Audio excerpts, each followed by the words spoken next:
ইসরায়েলে আবারও ক্ষেপণাস্ত্র হামলা, হুতিদের মধ্যরাতে আশ্রয় কেন্দ্রে ভিড়।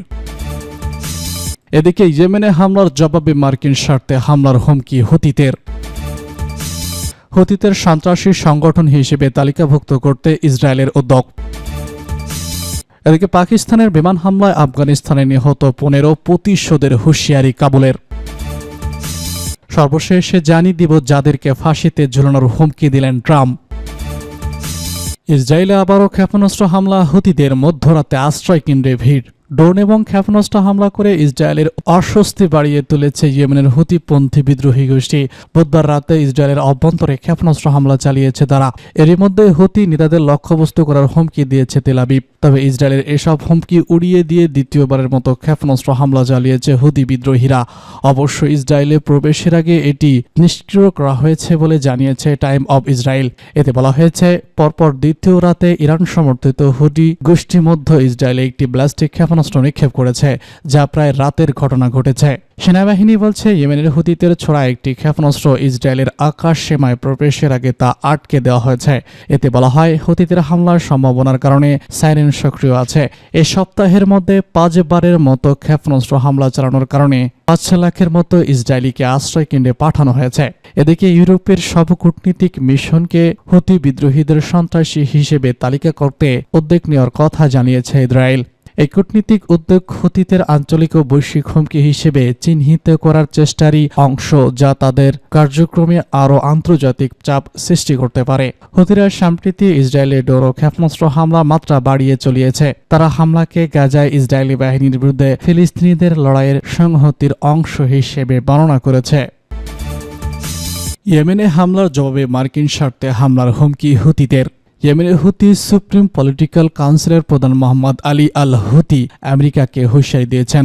তিনি বলেছেন, ইয়েমেনে হামলা চালানো হলে তারা মার্কিন স্বার্থে পাল্টা আঘাত করবেন। একটি ভিডিও বার্তায় আল হুতি বলেছেন, আমেরিকানদের সতর্ক করছি, ইয়েমেনে আক্রমণ বন্ধ না করলে আমরা তাদের স্বার্থে আঘাত করব। কোনো সীমারেখা আমাদের থামাতে পারবে না। তিনি আরও যোগ করেছেন, গাজা এবং ইয়েমেনে ইসরায়েলের হামলা বন্ধ না করা হলে আমরা স্পর্শকাতর মার্কিন সম্পদে আঘাত করে তাদের বার্তা পৌঁছে দেব।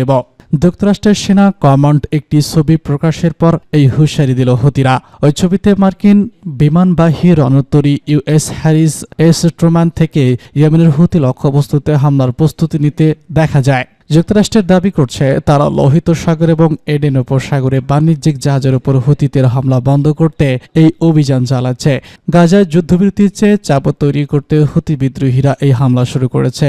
এর অংশ হিসেবে তারা ইসরায়েলে ক্ষেপণাস্ত্র ড্রোন হামলা চালিয়েছে। ইসরায়েলি সামরিক বাহিনী জানিয়েছে, ইয়েমেন থেকে ছোড়া একটি ক্ষেপণাস্ত্র তারা কয়েক ঘন্টা আগে সফলভাবে আটক করেছে। ইসরায়েলের প্রতিরক্ষামন্ত্রী ইসমাইল কাটজ বলেছেন, যদি এই হামলা বন্ধ না হয় তাহলে হুতি নেতাদের উপর সরাসরি আঘাত আনা হবে। ইসরায়েলের গাজা আক্রমণ এবং ইয়েমেনে মার্কিন অভিযানের কারণে মধ্যপ্রাচ্য উত্তেজনা আরও বেড়ে যাচ্ছে। হুতিদের সাম্প্রতিক হুমকি এই উত্তেজনাকে নতুন মাত্রা দিয়েছে। হুতিদের সন্ত্রাসী সংগঠন হিসেবে তালিকাভুক্ত করতে ইসরায়েলের উদ্যোগ। হুতিদের সন্ত্রাসী সংগঠন হিসেবে তালিকাভুক্ত করতে ইসরায়েলের উদ্যোগ। হিজবুল্লাহ ইসরায়েলের যুদ্ধবিরতির কারণে কিছুটা হলেও স্বস্তি তৈরি হয়েছে লেবাননে, কিন্তু ইরান সমর্থিত হুতি বিদ্রোহী গোষ্ঠীগুলোর সঙ্গে ইসরায়েলের পাল্টাপাল্টে হামলা বেড়েছে সাম্প্রতিক সময়ে। ইহুদিরা ইসরায়েলের অভ্যন্তরে ড্রোন এবং ক্ষেপণাস্ত্র নিক্ষেপ করে চলেছে, যা গাজায় ইসরায়েলি বাহিনীর সাথে লড়াইরত ফিলিস্তিনিদের সাথে সংহতি প্রদর্শন হিসেবে দাবি করেছে।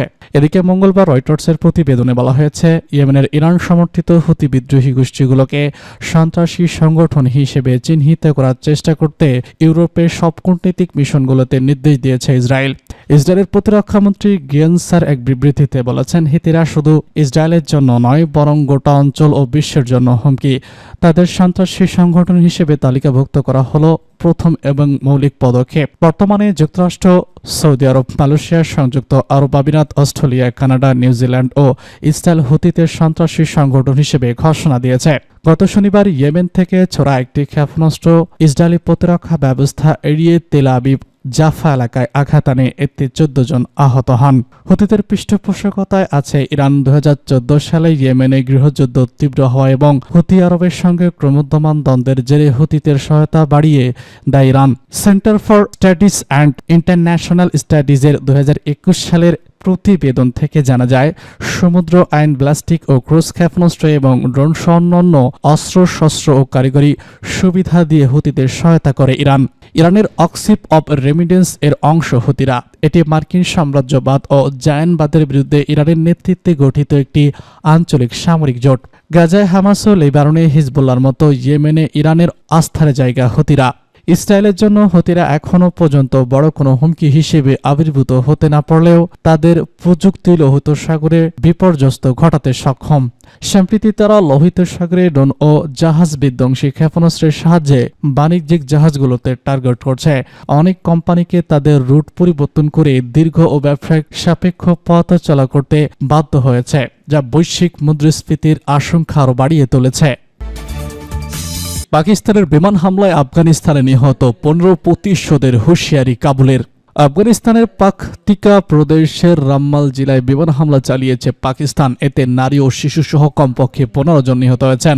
নিহতদের সংখ্যা আরও বাড়তে পারে বলে আশঙ্কা করা হচ্ছে। মঙ্গলবার রাতে আফগানিস্তানের নামালা অত্যন্ত 7টি গ্রামে হামলা চালায় পাকিস্তান, যেখানে একই পরিবারের 5 সদস্য সহ প্রাণ হারিয়েছে বহু মানুষ। হামলার আগে কাবুলে দুই দেশের উচ্চ পর্যায়ের নেতৃত্বের বৈঠক হয়। এরপরে আফগানিস্তানে হামলা চালালো পাকিস্তান। যদিও হামলার প্রতিশোধ নেওয়ার হুঁশিয়ারি দিয়েছে কাবুল, এ খবর দিয়েছে অনলাইন এনডিটিভি ও ভয়েস অব আমেরিকা। স্থানীয় গণমাধ্যমগুলো জানিয়েছে যুদ্ধবিমান দিয়ে হামলা চালিয়েছে পাকিস্তান। তাদের প্রতিবেদনে বলা হয়েছে, পাকিস্তান হামলায় বাররামের দুর্গবাজার গ্রামের একটি প্রায় ধ্বংস হয়ে গেছে। এতে এই অঞ্চলে চলমান নাবিক সংকট আরও তীব্রতর হয়েছে। খামা প্রেসের প্রতিবেদনে বলা হয়েছে, বিমান হামলায় ব্যাপক হতাহতের শিকার হয়েছে বেসামরিক নাগরিকরা। এছাড়া যে পরিমাণ ধ্বংসযজ্ঞ হয়েছে তাতে এই অঞ্চলের উত্তেজনা আরও বেড়েছে। তবে হামলার তীব্রতা প্রকাশ করতে আরও সময় প্রয়োজন বলেও জানিয়েছে গণমাধ্যমটি। পাকতিকা এবং বারমাল এলাকায় হামলার তীব্র নিন্দা জানিয়েছে তালেবান সরকার। দেশটির প্রতিরক্ষা মন্ত্রণালয় জানিয়েছে, নিজেদের ভূমি ও সার্বভৌমত্বকে রক্ষা করা তাদের বৈধ অধিকার। এই হামলায় অজিকিস্তানি শরণার্থীদের লক্ষ্যবস্তু করার তীব্র নিন্দা জানিয়েছে তারা। আনুষ্ঠানিকভাবে এখনও হামলার দায় স্বীকার করেনি পাকিস্তান, তবে বেশ কয়েকটি প্রতিরক্ষা সূত্র জানিয়েছে সীমান্তের কাছে তালেবানের আস্তানা লক্ষ্য করে হামলা চালানো হয়েছে। দুই দেশের সীমান্তে সন্ত্রাসী হামলা নিয়ে উত্তেজনার মধ্যেই ইসলামাবাদের এমন আকাঙ্ক্ষিক হামলা উত্তেজনা আরও বাড়িয়ে তুলেছে বলে জানাচ্ছে বিশ্লেষকরা।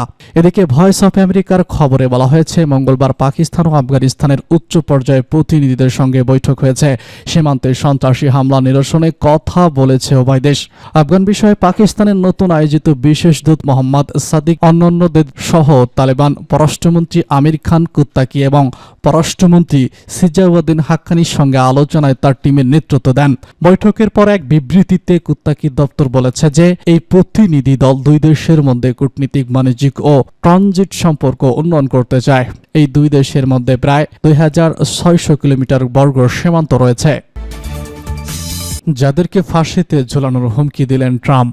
যুক্তরাষ্ট্রের প্রায় সব মৃত্যুদণ্ডপ্রাপ্ত আসামির সাজা কমিয়ে যাবজ্জীবন করায় বর্তমান প্রেসিডেন্ট জো বাইডেনের সমালোচনা করেছেন নবনির্বাচিত মার্কিন প্রেসিডেন্ট ডোনাল্ড ট্রাম্প। একই সঙ্গে ধর্ষক, হত্যাকারী ও দানবদের মৃত্যুদণ্ড দেওয়ার হুমকি দিয়েছেন তিনি। মঙ্গলবার নিজেদের সামাজিক যোগাযোগ মাধ্যম ট্রুথের এক পোস্টে তিনি এসব হুমকি দিয়েছেন। খবর এনডিটিভির। সামাজিক মাধ্যমে ট্রাম্প লিখেছেন, জো বাইডেন আমাদের দেশের সব থেকে খারাপ হত্যাকারীদের মধ্যে 37 জনের মৃত্যুদণ্ড মওকুফ করেছেন। আপনি যদি এসব ব্যক্তি কি অপরাধ করেছে তা শুনেন, আপনি বিশ্বাস করতে পারবেন না যে তিনি এটি করেছেন। এর কোনো মানে হয় না। ভুক্তভোগীদের আত্মীয় স্বজন ও বন্ধুরাও বিধ্বস্ত হলো। তারা বিশ্বাস করতে পারছে না যে এটি ঘটছে। এর আগে একই দিনে যুক্তরাষ্ট্রের বিদায়ী প্রেসিডেন্ট জো বাইডেন মৃত্যুপ্রাপ্ত 40 জনের মধ্যে 37 জনের সাজা কমিয়ে যাবজ্জীবন কারাদণ্ড করেছেন। তবে 3 জনের মৃত্যুদণ্ড বাতিল করেননি তিনি।